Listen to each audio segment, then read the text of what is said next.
Hi hello everybody.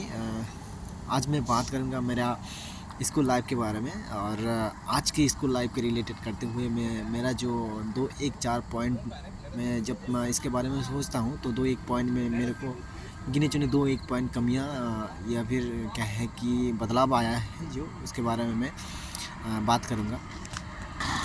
तो हमारे time में क्या हुआ करता था, मैं प्राइमरी स्कूल से पढ़ाई किया हूँ, गांव का एकदम बैकवर्ड फैमिली का बैकवर्ड स्कूल। जहाँ उस टाइम भले ही स्कूल बैकवर्ड हुआ करता था बट पढ़ाई बहुत अच्छा हुआ करता। आज के डेट में स्कूल भले अच्छे हो जाए पर मास्टर लोग और पढ़ाई के मामले में बहुत मतलब उतना भी वही वैसे वाला परिवेश नहीं मिलता है। अगर मिलता भी है तो बहुत कॉस्टली वाला, जो बहुत अच्छे फीस भर के अब वो वाला पढ़ाई मिलता है। तो मैं प्राइमरी स्कूल में पढ़ाई किया था गांव का, और वहाँ से मैं उठ के आया हूँ। और मेरा अगर रीडिंग जो अक्सर का ज्ञान होता है उसके बारे में बात करूँ तो आप सुन के साथ हैरान हो जाएंगे, क्योंकि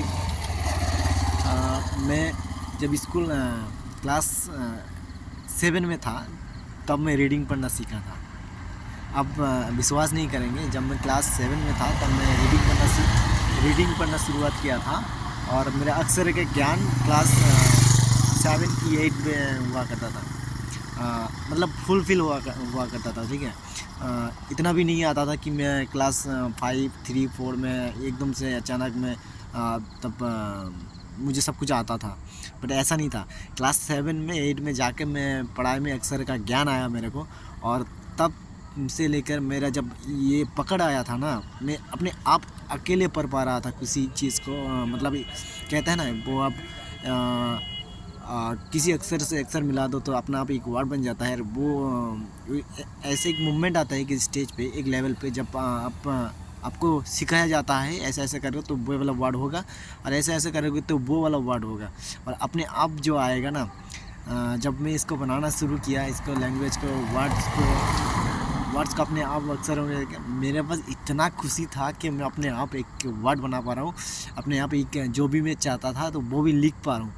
तो इसको इसी अंदाज में मैं पढ़ाई को मेरे इतना इंटरेस्ट बढ़ गया कि मैं अपने आप हर चीज़ का बनान करके पढ़ना और फिर लिखना, उस सब में बहुत इंटरेस्ट हो गया। और मैं इंटरेस्ट हो गया था तब, और मैं उसको आगे बढ़ाया।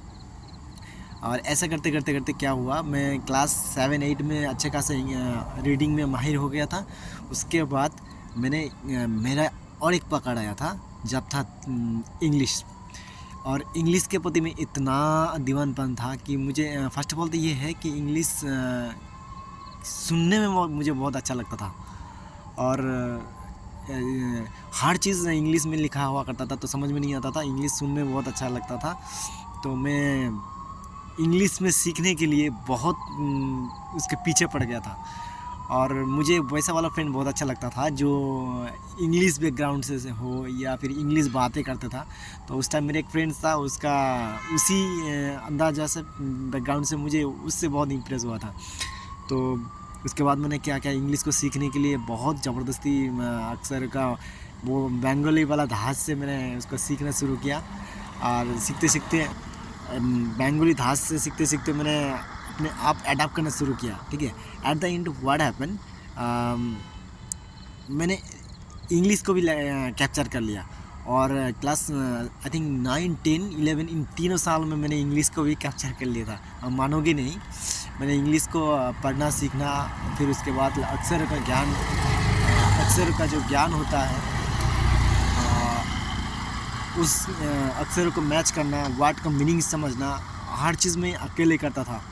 और ना तो मैं ऐसा है कि अच्छे इंग्लिश मीडियम स्कूल से पढ़ के आया था, ना तो मैं ऐसा कोई टीचर था कि मुझे सिखाए, पर मेरा पास जुनून था सीखने के लिए। ठीक है, और मैं इसलिए बाद में मुझे जब एक चीज़ रियलाइज़ हुआ कि इंग्लिश नॉट ओनली फॉर अच्छे सुनने में लगता है, बल्कि ये एक बहुत बड़ा खजाना है, क्योंकि इंग्लिश एक लैंग्वेज है, ग्लोबलाइजेशन लैंग्वेज है। और जब मैं किसी चीज़ को सीख रहा था, किसी चीज़ को जान रहा था, तो मुझे हर चीज़ गूगल करना पड़ता था इंग्लिश में।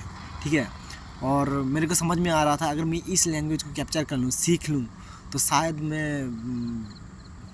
मैं इसको शक्ति के रूप में मैं कुछ एक not only for impress someone, also I can make it creativity. तो मैंने इंग्लिश को अच्छे खासे सीखना शुरू किया और इसको बाद में मुझे रियलाइज़ हुआ कि इसको मैं एक अच्छे खासा मतलब मंच बना के इस लैंग्वेज के थ्रू मैं दुनिया के आगे कुछ प्रेजेंट कर पाऊँगा। तो तब से मैंने इंग्लिश को प्रति बहुत दीवानगी बन गया और इंग्लिश को सीखने के प्रति मैंने समर्पित कर दिया। और केवल 3 ही साल में मैंने इंग्लिश को सीखकर ऐसा तो नहीं कहूँगा कि मैंने परफेक्ट हो गया, पर 3 साल में मैंने इंग्लिश को बहुत रगड़ के सीखा। बहुत मतलब जहाँ जहाँ मुझे इंग्लिश पर्सन मिलता था, जहाँ जहाँ मुझे इंग्लिश का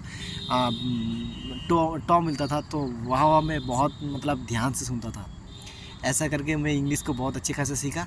और आज के डेट में ऐसा कोई नहीं कि कोई इंग्लिश बोल रहा है और मेरे को समझ में नहीं आ रहा है। तो मैंने बहुत उस चीज़ को माहिर किया, not only for impress someone to talk you English, I'm talking to English and will someone will be English, that's मेरा उसमें कोई लेना देना नहीं है। एक्चुअल में जो रियलाइज़ किया हूँ ना, वो चीज़ थोड़ा डिफरेंस है। इस चीज़ को लेके मैं शक्ति के रूप में कुछ एक मंच बना के इसको मैं काम कर सकता हूँ, क्योंकि ये ग्लोबलाइजेशन लैंग्वेज है। ये कोई इम्प्रेस करने वाला लैंग्वेज तो है नहीं है, मैं मानता हूँ, जो इसको मॉडर्नाइज तरीके से उसी हिसाब से लिया जाता है। बट एक्चुअल रूप में इसको देखेंगे तो ये एक बहुत बड़ा हथियार है हम लोगों के लिए, जो क्रिएटिविटी के रूप में कुछ करना चाहते हैं, कुछ वो एक्चुअली शक्ति के रूप में किसी प्लेटफॉर्म में इसको प्रेजेंट करना चाहता है। तो ये एक बहुत बड़ा खजाना है हमारे लिए।